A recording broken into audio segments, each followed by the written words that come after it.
ठीके रखो कही भवानी मैया काथी लागल हो शाम कथी के रखो कही शीतली मैया काथी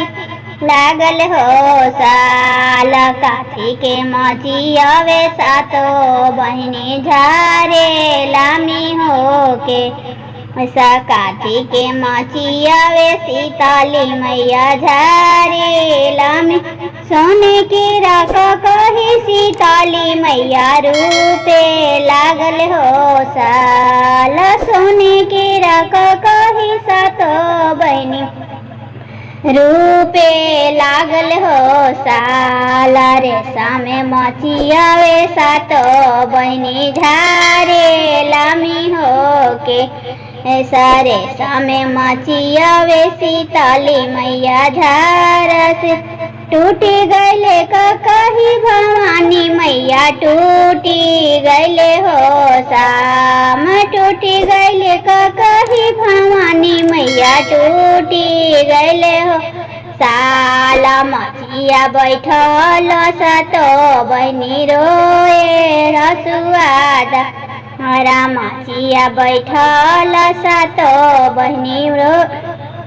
हाथ तोरो थाक रे सोनारा बहिया लागो हो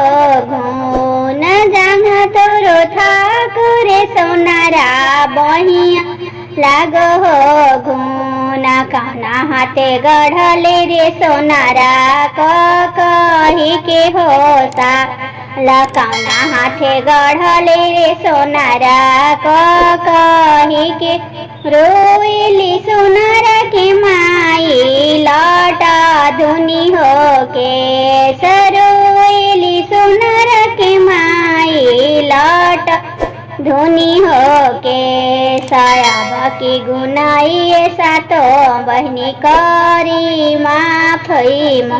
मोराया बाकी गुनाई शीतली मैया बकसीना बालक